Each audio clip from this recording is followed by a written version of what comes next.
battle has just begun!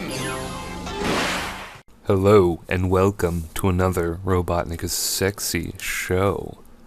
This is going to be the epic battle with Rob and I. Rob reads comics. The first two matches we had, he absolutely decimated me. But this match, I think I have a shot. I have a shot at redeeming myself. So he's going to lead off with Polytoad. I predict this. I'm going to send in Magnezone. And I am also going to be a smart enough person to be a little tricky turn one. I know that in the past I have argued that over-predicting on turn one can be very disastrous, but in this case it pays off because he has a Magnezone. Or not a Magnezone, I mean to say he has a Mamoswine. And I was hoping to catch that on the switch-in because, you know, he might be a little tempted to switch into a Mamoswine on a Volt Switch. So I'm going to go for Flash Cannon. He chooses the defensive middle ground, which is his Deku tree here. And it is very, very bulky. I mean, my special attack is no joke, and he takes those two Flash Cannons like they're pretty much nothing. I feel like I'm kind of screwed here. I know something is going to have to switch into a Will-O-Wisp. I don't really know what I'm going to do. But I do switch into my Grass type in case he wants to go for Leech Seed again, because I believe he missed Leech Seed the first time he went for it. So going for Leech Seed had me thinking maybe he isn't carrying Will-O-Wisp after all. He's going to protect here just to get some health back and to scout my set. You know, Shadow Sneak is definitely there, so he's going to be, he's going to have to work around that. Because this is a max attack adamant Gourgeist, my spooky new Pumpkin Hill Sonic reference, and I actually got the max attack possible on this guy. I'm going to crit his Dragonette on the switch-in, which is more hacks on this guy. But considering how little that did, I'm not really sure if that crit really, influenced the match a whole ton. But what does influence the match is I actually know his Dragonite set, because Rob and I swap Pokemon secrets. We talk on Facebook quite a bit, and he told me that he really wanted to use a special Dragonite in Rain. So I took that as a hint, as hey, this guy's probably not packing Earthquake. I don't know if he is, but I'm gonna have to roll with it. I'm gonna have to gamble and hope that he isn't packing Earthquake. He actually went for Agility there, which is completely puzzling. I don't really know why he did that, but yeah, Agility is one of my favorite moves, but I don't really know. I mean, maybe in the future he can run a mixed Dragonite with Dragon Dance, Earthquake, Thunder, and Hurricane or something. That'd be really cool. He was talking about doing that after. But anyway, I'm getting sidetracked here. His X-Deku tree is just going to go for Leech Seeds and Protects and all that, get his health a little bit back. I have shown him the Shadow Sneak, and have I even shown him that I'm Life Orb yet? I'm not really sure. I think I have. I think I do have a little bit of little chip of Life Orb damage. Yes, because I hit that Dragonite. I know that he's probably going to switch out now, fearing the Shadow Sneak, so that is a perfect opportunity to set up a Trick Room, which forces his Toph, another awesome avatar nickname for a Pokemon, forces him to go for the weaker Ice attack, which is Ice Shard. I actually live it handily, and then kill him off with Life Orb, Max Attack, Adamant Seed Bomb. That move right there, ladies and gentlemen, solidifies Pumpkin Hill on, my team and just future use in general. He's pretty much what I was kind of wanting to do with the Ghost Grass type and X-Deku Tree. Trevenant, he can't really do it as well, although I'm going to make a Curse Harvest Citrus Berry set, and it is going to rock the world, at least in random matchup. So, now he finally goes for the Will-O-Wisp. I will say, not going for Will-O-Wisp earlier really bites him in the butt. Because, yeah, I have my team is just filled with a lot of really hard-hitting attackers and Gourgeist. Had he gotten burned, I probably would have exploded, which is fine, because Life Orb Explosion actually hurts quite a lot, even when you're burned, which is something I have learned. So, my Malamar is burned. He's pretty much dead, I feel like.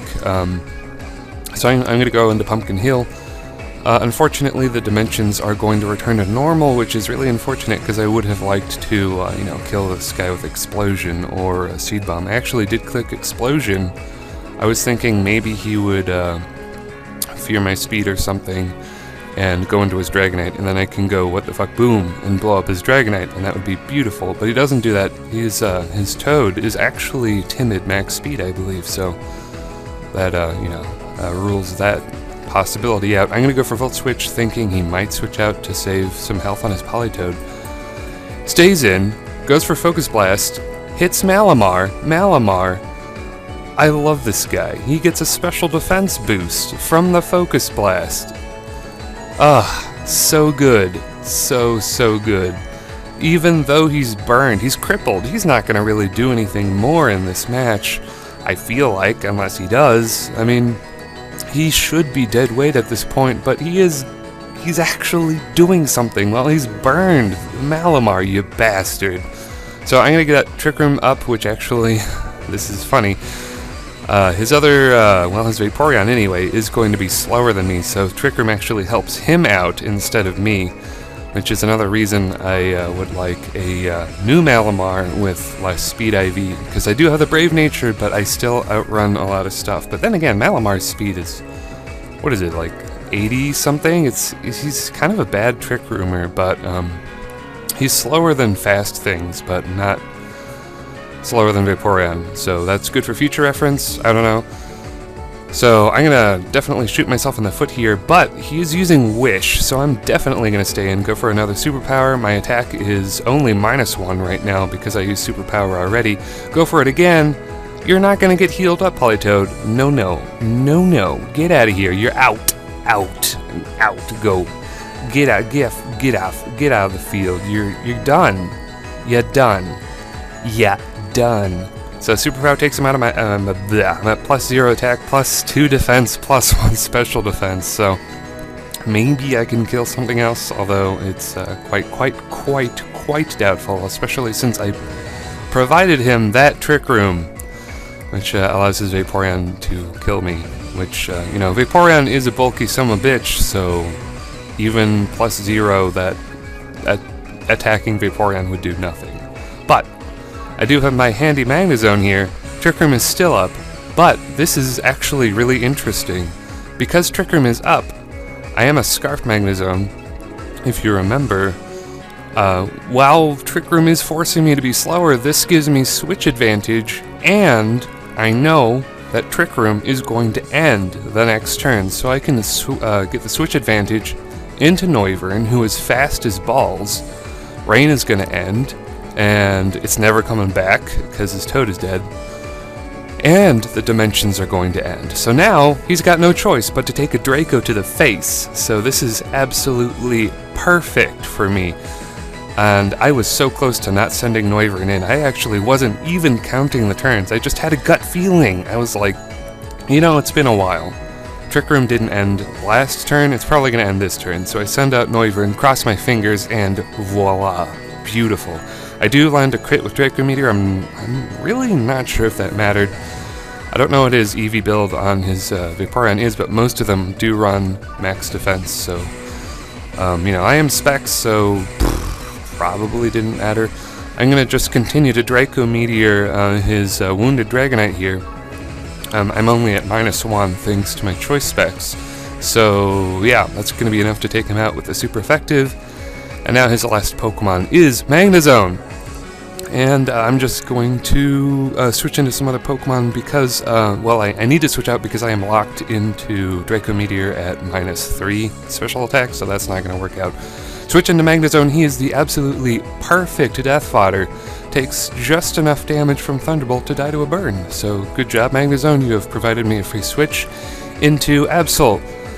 Now I'm going to do a little bit of a misplay brain fart, because I forgot that Steel did not resist Dark, but I also wanted to, I just really wanted to use Fire Blast, but I actually do know that he has Scarf Magnezone because we thought up the idea of Scarf Magnezone in X and Y. We thought of it together. I actually suggested it to him, and he bred the guys, and we shared the babies, and yeah, so our Magnezones are actually brothers, or cousins, or something, so that's really cool.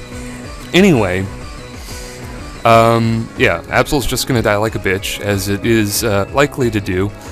But Azumarill, Butch the Azumarill, is going to live on 1 HP and get off 2 Aqua Jets. That is definitely enough, considering one of them was a crit. Way more damage than I really even needed, because now I can definitely outrun you, go for the Specs-powered flamethrower, and take you out, and that is going to be the match. 1-0, Rob Revenge. If you enjoyed it, comment, like, and subscribe, and I will see you later, YouTube.